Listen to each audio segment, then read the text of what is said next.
Olá, meus amores! Seja bem-vindo a mais um vídeo aqui no nosso canal. Lurdinha Primo arteirando em casa. Pessoal, e hoje é um vídeo diferente. Normalmente eu trago para vocês aqui o que eu faço, eu ensino, mas hoje eu vim falar quem sou eu.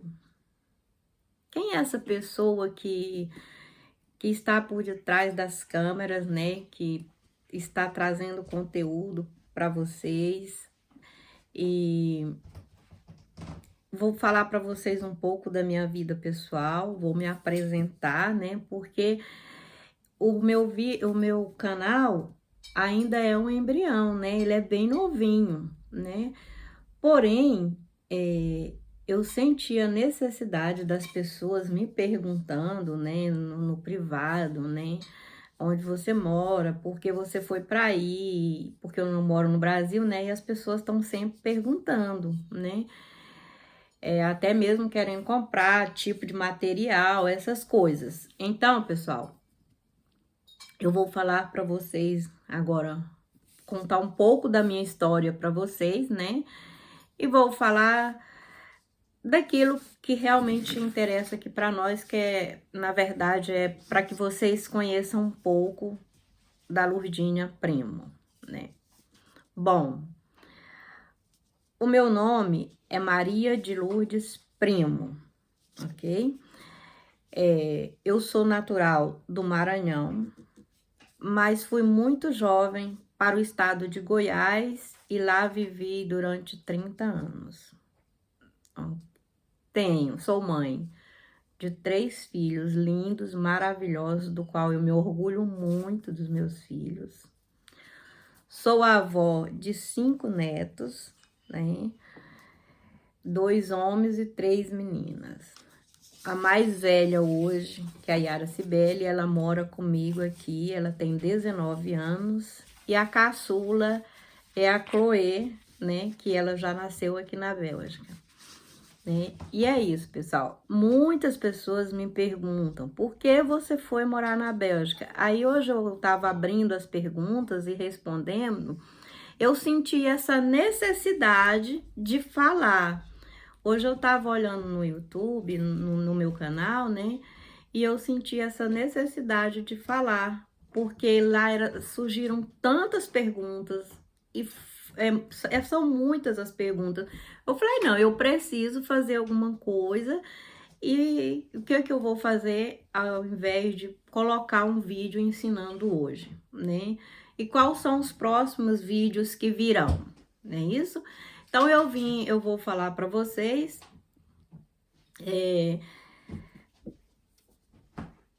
por que que eu vim para a Bélgica, quem sou eu, quando eu comecei o artesanato e por aí vai. Mas vamos começar, né? Quem sou eu já falei, né? O meu nome é Maria de Lourdes Primo, né? Eu tenho um canal, eu tenho um perfil no Instagram, desculpa, eu tenho um perfil no Instagram, que é o nome do meu ateliê, que chama Ateliê Maria Art. E aí as pessoas perguntam, mas por que o Maria Art? É porque aqui não se pronuncia o R como nós, Ra, não. Então, eles falam Maria. E aí, daí surgiu o Maria e Artes, né? Quer dizer, Maria, né? Trabalha, levando para esse sentido, trabalha com artes, artesanatos, né? Essas coisas. Porque aqui eles valorizam muito a mão de obra manual. Bastante mesmo, né? E as principais perguntas eu vou aqui falando por etapa, que eu escrevi aqui num papelzinho, porque foi as perguntas que vieram para mim e eu vou responder, né? Então, quando você começou no artesanato? Olha, desde os meus 6 anos de idade, eu já era ligada ao artesanato. Eu já fazia muita coisa, por quê? Eu sou filha de artesã, minha família toda é artesã. E eu aprendi o crochê com a minha mãe, aprendi a fazer jogos de cozinha em crochê, né? Foram os meus primeiros trabalhos. O meu primeiro trabalho mesmo foi com minhas bonecas de pano, né? Que minha mãe, que sobrava das coisas, das costuras da minha mãe. E como eu venho de uma família humilde e eu não tinha boneca, aí eu criava minhas bonecas e fazia as próprias roupas dela, né? Daí começou a minha história. Depois, minha mãe me ensinou a fazer crochê. Eu aprendi e eu fazia jogos maravilhosos, para liquidificador, para um monte de coisas. Coisas de cozinha, tudo eu fazia. Eu sempre gostei de fazer coisas de cozinha. Bom, depois eu costumo dizer que o meu pai era o meu pai herói. E ele sempre será o meu pai herói, né? Quando eu tinha, antes de eu completar 13 anos, o meu pai faleceu, né? Então eu fui morar com a família do meu pai, porque minha mãe tinha que trabalhar, né? E eu, como eu era menor, eu não podia ficar com qualquer pessoa. Então eu acabei indo morar com a família do meu pai, que a gente sempre viveu junto. Na verdade, eu só fui morar para estudar, né? Porque na verdade nós sempre convivemos ali, todo mundo junto, fomos criados todo mundo junto, uma família muito unida, graças a Deus. Disso eu não posso reclamar. Fui criada no meio de muito amor, muita humildade, mas muito amor, muito mesmo. Então, nesse período eu fui viver com a minha tia era artesã, né? E eu aprendi muito com ela. Lá eu aprendi a bordar naquelas maquininhas pretas, na época do pedal ainda, eu tinha 13 anos na época do pedal eu comecei a bordar joguinho no bastidor, né? Joguinhos a semaninha, eu bordava a semaninha, escrevia tudo, fazia os bichinhos, sabe? E eu lembro que minha primeira semaninha que eu fiz foi para apresentar a minha mãe. E ela ficou muito feliz na época, né? E minha tia também, porque eu aprendi muito rápido. E depois disso, bom, mas eu tinha que estudar. Então, eu podia fazer os meus artesanatos, mas assim, era só para a família. Eu podia fazer aquilo que eu gostava, mas só para a família, porque eu tinha que estudar, essa era a prioridade, né?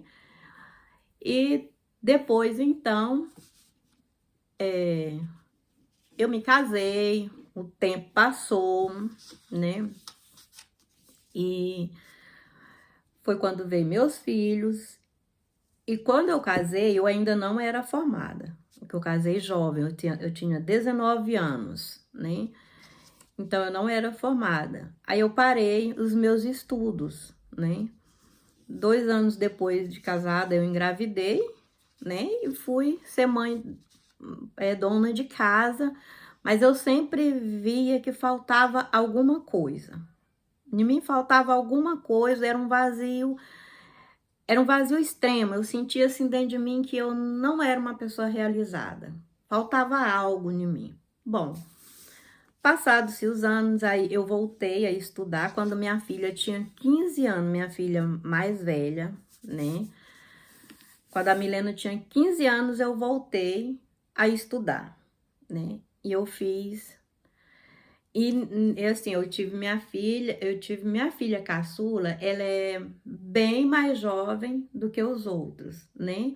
Então, quando a minha filha mais velha tinha 15 anos, é que eu fui ter. Aliás, desculpa, pessoal, quando minha filha mais velha tinha 12 anos, é que eu fui ter a minha filha caçula. Então, vocês verem por aí a diferença de idade, né? E tem o meu filho também, né? Que é bem pertinho, que é 2 anos depois da minha filha mais velha, né? Que é Keila Milena, Kennedy e Ohana, né? Então, assim, eu sempre... Mas nesse período todo, eu sempre estava mexendo, fazendo uma coisinha ou outra. E foi quando eu senti a necessidade, a vontade mesmo, que eu sempre amei estudar. E eu senti essa necessidade, eu voltei a estudar. Na época eu tinha feito colegial, mas eu tinha um sonho de ser professora tão grande, mas tão grande. Então, eu ouvi dizer que ia ser o último ano de magistério, que na época era antes de mim era chamado normal, né? mas na minha época já era magistério. Só que era o último ano de magistério, que ia ter magistério na minha cidade, mas era um magistério de 4 anos. Então eu fiz. Eu fiz o magistério e já é numa condição financeira bem precária, bem difícil mesmo, e eu levava a minha filha caçula comigo para a escola, a Johanna, né? Ela ia todos os dias, eu trabalhava, né? Na época eu trabalhava numa empresa de eletrodoméstico, né? E eu tinha que levar a minha filha pequena comigo, já desde recém-nascida ela já ia para a escola comigo, né? Então fiz 4 anos de magistério. Quando eu estava terminando o magistério, a gente estava preparando ali para fazer já a colação de grau. Eu falei, eu vou fazer um curso, eu vou fazer um concurso público e um vestibular só para eu saber mais ou menos como funciona, porque vestibular na minha cabeça é uma coisa de um bicho de 7 cabeças, né? E concurso público, então, nem se fala. Então, eu prestei um concurso público que estava saindo na época, bem naquele periodinho que eu estava ainda faltava um mês para as aulas terminar, eu fui fazer por experiência, né? Fiz meu concurso público e eu passei em 5º lugar, né, do concurso público. Né? Na época era 2.000 concorrentes, eu concorri com 2.000 pessoas e eu fiquei em 5º lugar, né? Bom, mas eu fiquei contente porque, poxa, eu passei assim no concurso público, eu achava que era uma coisa assim do outro mundo. Bom, essa foi a minha primeira conquista nos meus estudos, né?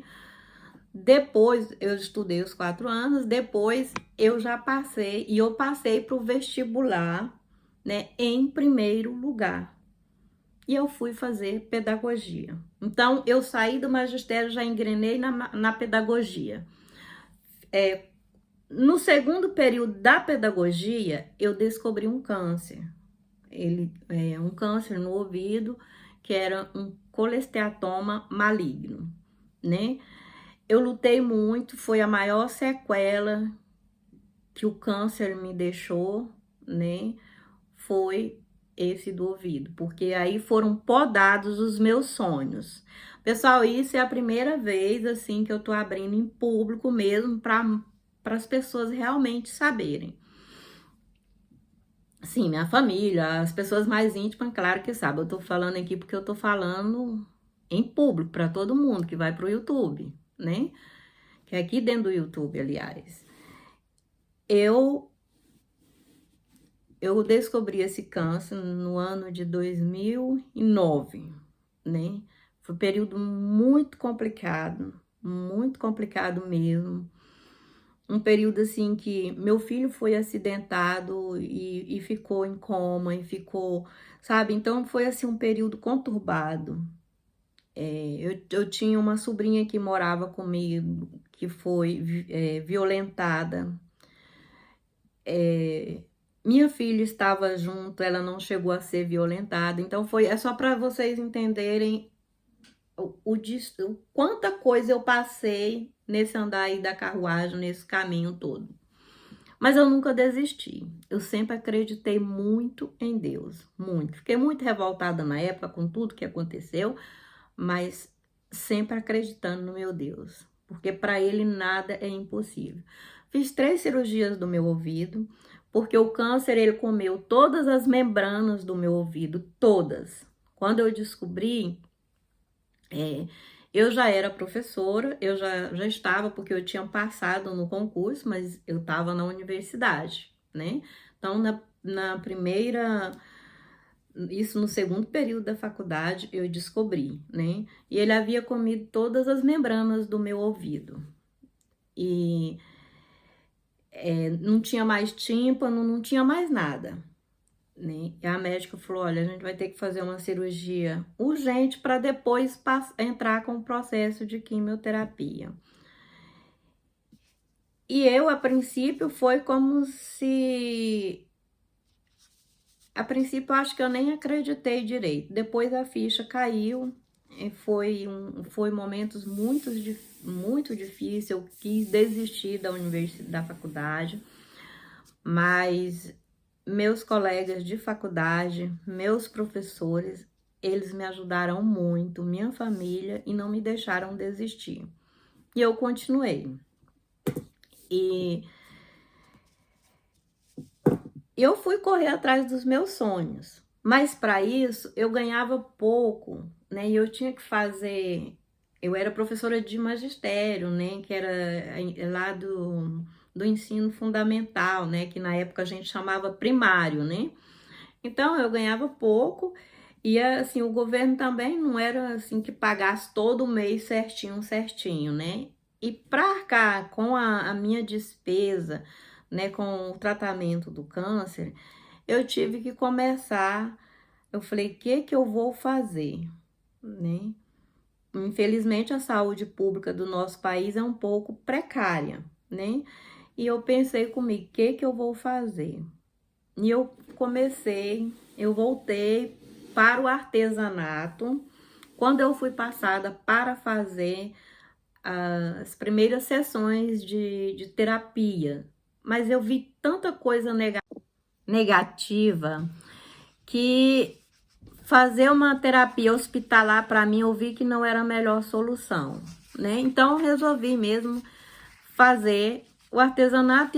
Eu fui pro biscuit, né? Comecei com biscuit, vendi muito potes, lembrancinhas de escola, fiz muitas lembrancinhas para escola de biscuit, fiz muito ponteira de lápis, né?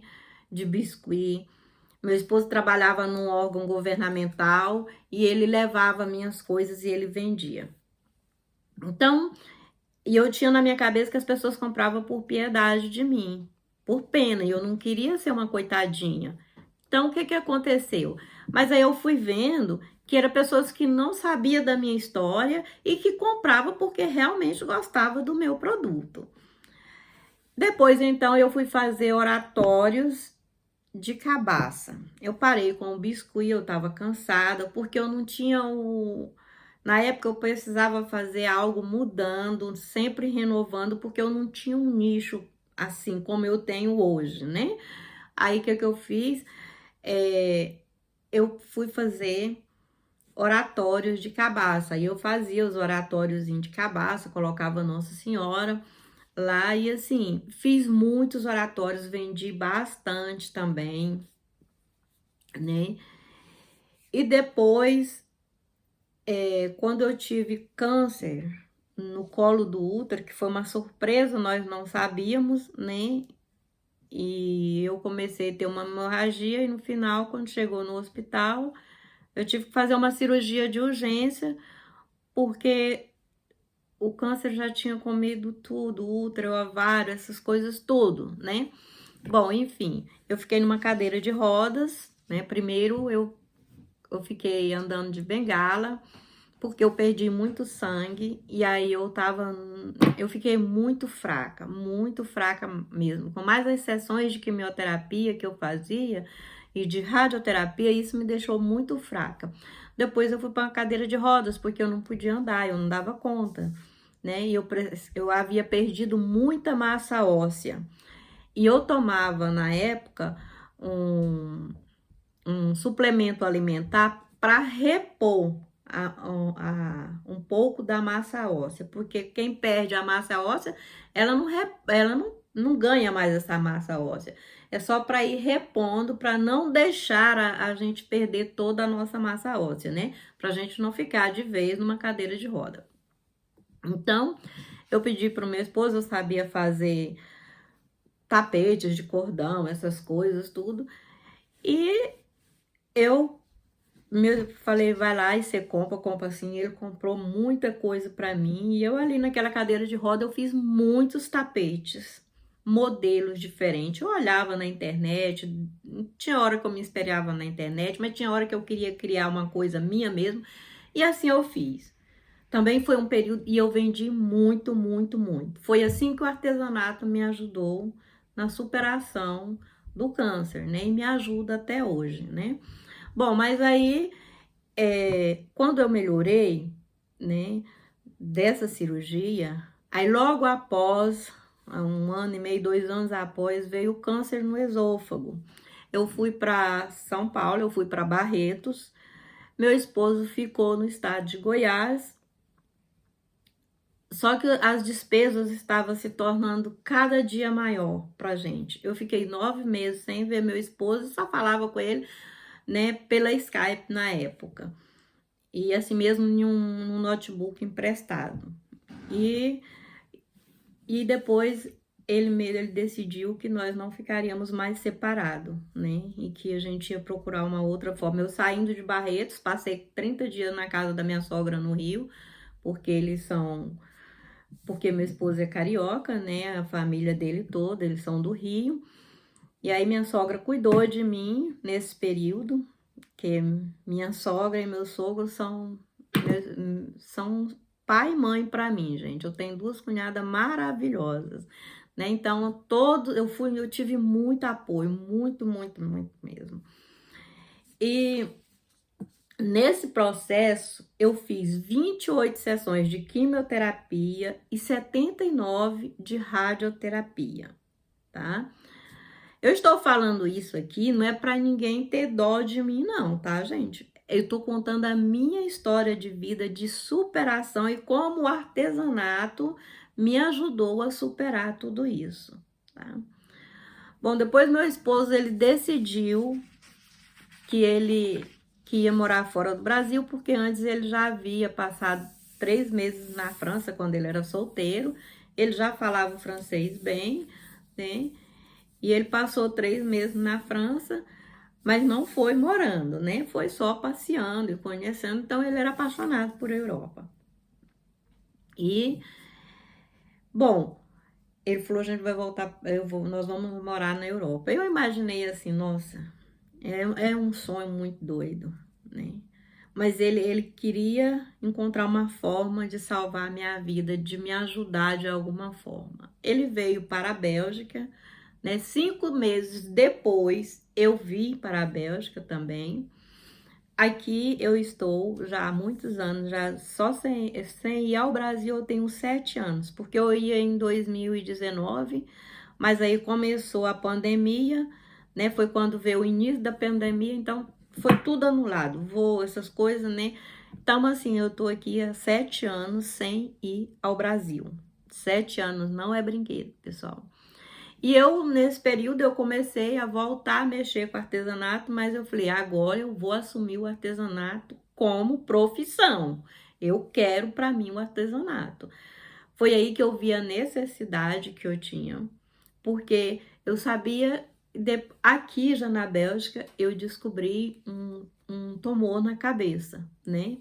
Que eu lido com isso, eu faço tratamento até hoje, um tratamento diferenciado, que só tem nos Estados Unidos e aqui na Bélgica tem um único hospital, né, que eles me convidaram para ser como cobaia, mas eles disseram, explicaram para a gente, falou, olha, o tratamento, ele tem aí, a gente tem outras pessoas e o resultado positivo é aí de 60%. Gente, eu não tinha mais nada para perder, afinal de contas, eu estou no 6º tipo de câncer. E aí eu falei assim, o que eu vou fazer? Eu vou voltar para quimioterapia, porque esse novo tratamento, ele não faz químio. Ele é doloroso também, tem o processo, é complicado, é difícil, mas não faz químio. É uma químio, digamos, diferenciada. Porque das outras vezes tudo eu fiquei carequinha. Eu tenho muitas fotos, carequinha, essas coisas. Mas assim, eu terminei a minha faculdade, pessoal. Nesse período do câncer ainda no Brasil, eu terminei a minha faculdade, tá? Com a ajuda do artesanato, Aí depois, quando foi para vir para cá, eu deixei para trás o meu trabalho, que era público, né? Que era, digamos assim, entre aspas, um trabalho que eu teria para toda a vida, mas não era aquilo que eu amava. Porque quando eu fui fazer, eu fiz a pedagogia, Depois eu fiz a psicopedagogia clínica e eu fui fazer mestrado em História de Educação no Rio de Janeiro, porque eu iria dar aula na universidade onde eu me formei, que eu fui convidada. Só que antes de eu terminar o mestrado, os médicos anunciaram que eu não podia mais trabalhar em nenhuma unidade escolar por causa da poluição sonora, nem mesmo em universidade, em nada. E eles me colocaram na direção da biblioteca pública, de uma biblioteca pública, que eu cheguei a fazer também um curso de bibliotecária, mas eu não me sentia realizada, porque o que eu gosto de ser mesmo é professora. Então eu vi ali meus sonhos podados. Foi um período muito difícil para aceitar tudo isso. E aí quando eu vim para cá, eu falei, aqui foi assim um pouquinho pior, que eu deixei tudo para trás na época, né? Deixei tudo, trabalho, tudo. Mas quando eu vi que aqui eu tinha possibilidade, chance de vida melhor, isso levantou um pouco o meu astral, né? E aí eu fui fazendo, fui só continuando o tratamento do Brasil, porque o câncer, esse tomou na cabeça, eu descobri tem mais de 3 anos, né? E assim, eu estou bem, mas eu peguei depressão pós-câncer, né? Ainda lá atrás no Brasil, muito forte. Então eu faço tratamento, né? Além do meu tratamento normal, eu vou ao médico também, a minha psiquiatra, que aí é diferente, super diferente, conversa muito comigo, me ajuda, ela trabalha muito o meu emocional, né, para o câncer não evoluir, a chegar num estágio assim mais grave, digamos assim. E foi quando eu decidi voltar de vez pro artesanato. Aí eu fiz um canal, né? Desculpa, eu fiz um perfil do Instagram e comecei a postar, mas eu nunca, eu não sabia o que era nicho, eu não sabia nada sobre Instagram, tá? Eu comecei com a cara e a coragem, como tudo que eu sempre fiz, sempre meti a cara.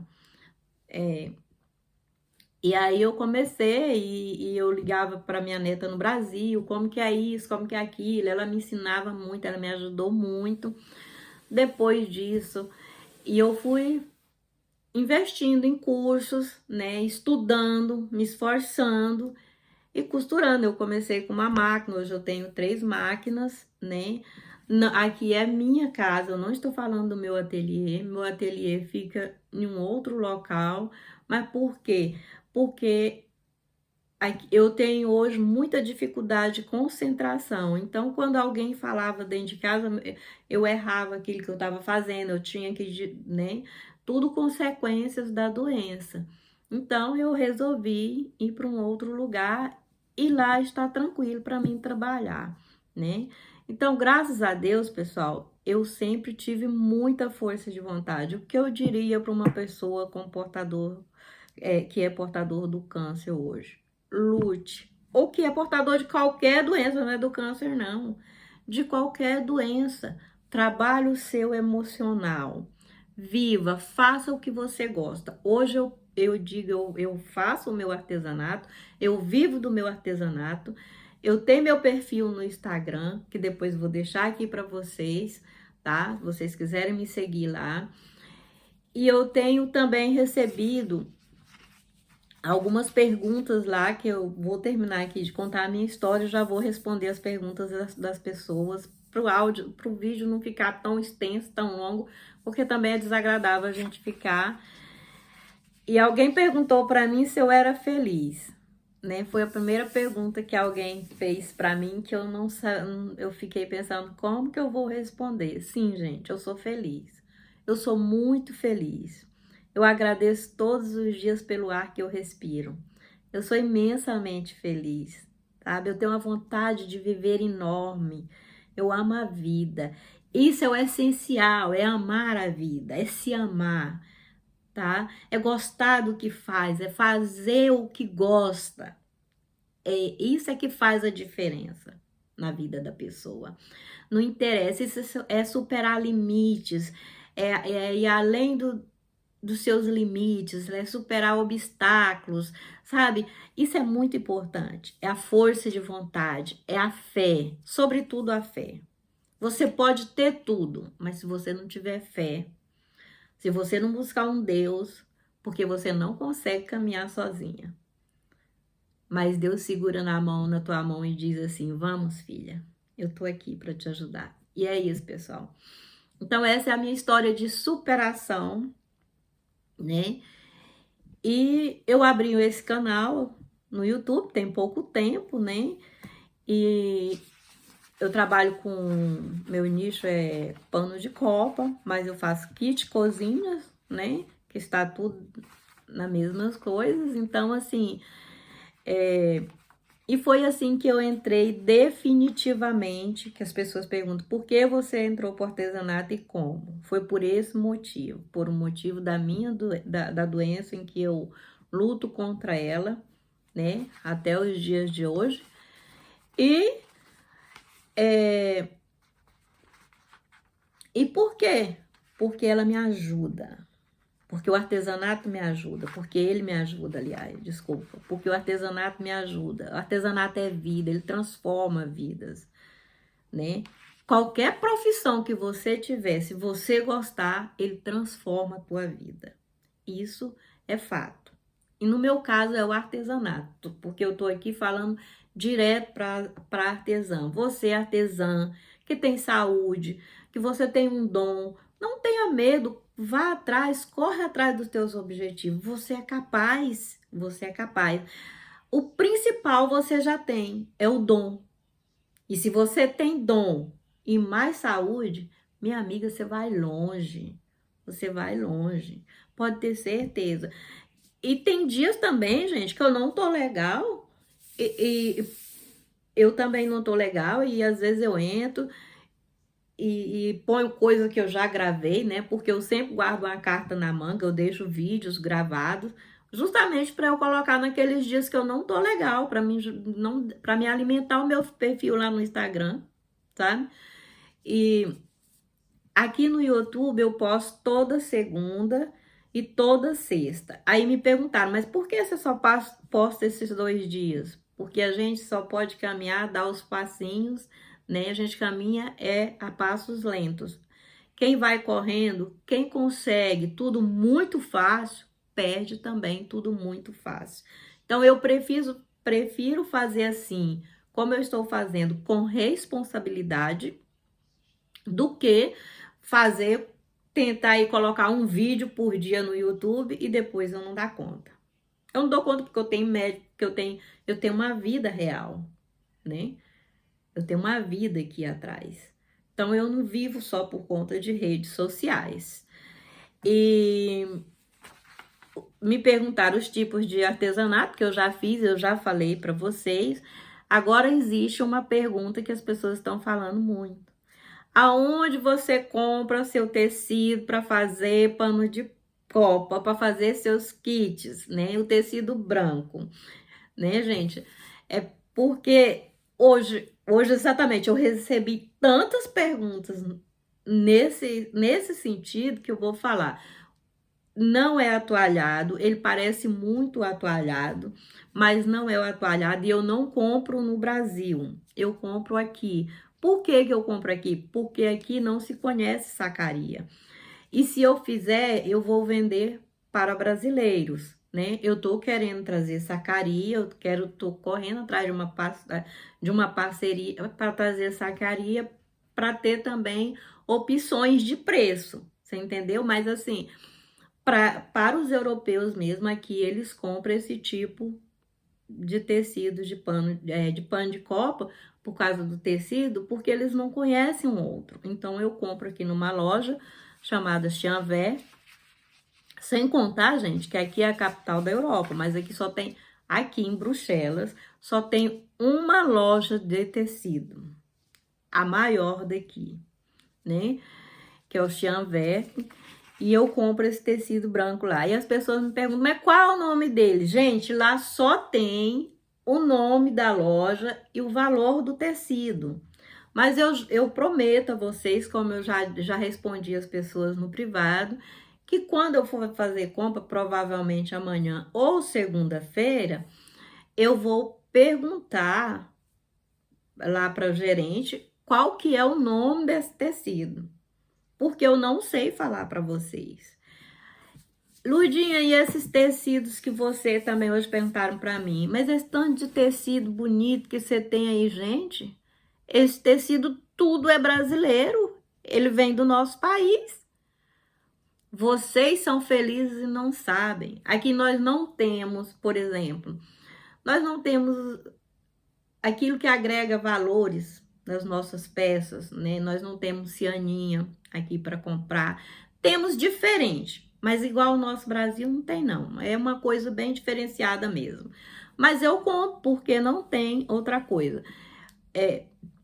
Às vezes quando eu peço para minha cunhada no Rio, ela manda para mim, gente, mas demora 60, 90 dias para chegar aqui. Hoje, graças a Deus, eu tenho a Simone do Carretel Patchwork, que mora em Portugal, né?